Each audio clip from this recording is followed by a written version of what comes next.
Ahmedabad police કમિશનરે વિધિવત રીતે ચાર્જ સંભાળ્યો। અનુપમસિંહ ગહેલોતે વિજય મુહૂર્તમાં ચાર્જ સંભાળ્યો છે। જીએસ મલિકને ડીજીપી તરીકે મુકાતા સીપીની જગ્યા ખાલી હતી। ઉચ્ચ પોલીસ અધિકારીએ નવા કમિશનરનું સ્વાગત કર્યું છે। 1997ની બેચના આઈપીએસ ઓફિસર છે અનુપમસિંહ ગહેલોત।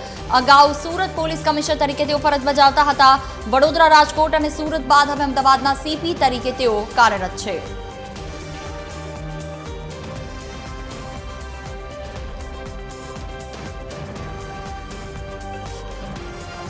વધુ માહિતી સાથે સંવાદદાતા ભાવેશ રાજપૂત ફોન લાઈન પર જોડાયા છે અમારી સાથે। જી ભાવેશ, સીપી તરીકેની જે જગ્યા ખાલી હતી જીએસ મલિકના ડીસીપી બનવાને કારણે શું વધુ વિગતો? આજે તેમણે વિજય મુહૂર્તમાં ચાર્જ સંભાળ્યો। જેવી વાત કરવામાં આવે તો અમદાવાદ શહેર પોલીસ કમિશનર તરીકે અનુપમસિંહ ગહેલોતની બદલી કરવામાં આવી અને બદલી થતાની સાથે જ આજે તેઓ પોલીસ કમિશનર કચેરી ખાતે પહોંચ્યા છે। મહત્વનું છે કે વિજય મુહૂર્તમાં તેઓએ અમદાવાદ શહેરના પોલીસ કમિશનર તરીકેનો ચાર્જ સંભાળ્યો છે।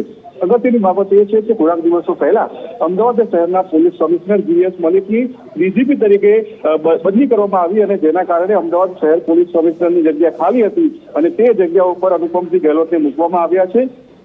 1997ની બેચના આઈપીએસ ઓફિસર છે અને અગાઉ તેઓએ સુરત, વડોદરા, રાજકોટ સહિતના શહેરોમાં પોલીસ કમિશનર તરીકે કામ કરી ચૂક્યા છે। આઈબીમાં પણ કામ કરી ચૂક્યા છે।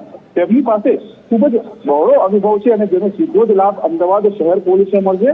મહત્વનું છે કે થોડી વારમાં તેઓ મીડિયા સાથે પણ વાતચીત કરશે। આગામી સમયમાં સાયબર ક્રાઇમ હોય કે પછી અલગ અલગ ક્રાઇમની બાબતો હોય, રથયાત્રા આવી રહી છે, તે તમામ બાબતોને લઈને હાલ તેઓ અત્યારે પોલીસ કમિશનર કચેરી ખાતે જે અધિકારીઓ છે અમદાવાદ શહેરના તમામ પીઆઈ, એસીપી, ડીસીપી, ડીસીપી તેમની સાથે અત્યારે એક અગત્યની બેઠક કરી રહ્યા છે અને બેઠક બાદ તરત જ તેઓ મીડિયા સાથે વાતચીત કરશે અને વાત કરવામાં આવે તો આગામી દિવસોમાં તેઓ રથયાત્રાને લઈને અલગ અલગ રીતે બેઠકો કરશે અને આગળની કામગીરી હાથ ધરશે। જોઈ બિલકુલ તમામ ભાવેશ, એક સવાલ એ થાય કે જે રીતે જીએસ મલિકના આવવાથી તાત્કાલિક ધોરણ પર ઘણા બધા બદલાવ આવ્યા, શું લાગી રહ્યું છે આગામી સમયમાં તેમના સીપી તરીકેના આવવાથી કયા પ્રકારના બદલાવ હજુ પણ સુરક્ષાને લઈને જોવા મળી શકે છે?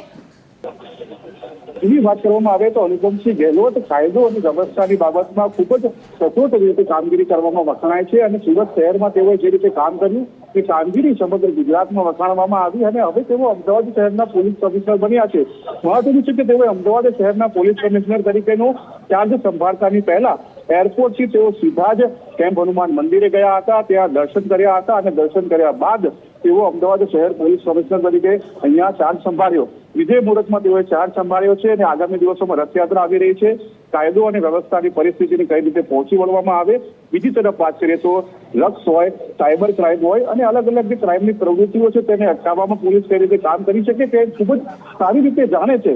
એટલે કે જીએસ મલિકના બાદ અનુપમસિંહ ગહેલોત છે તે હવે આગામી દિવસોમાં અમદાવાદ શહેર પોલીસની સુકાન સંભાળશે અને હવે સુકાન સંભાળતાની સાથે જ તેઓ કઈ પ્રકારની પ્રવૃત્તિઓને નાબૂદ કરવા માટે કામ કરે છે તે આગામી દિવસોમાં ખબર પડશે।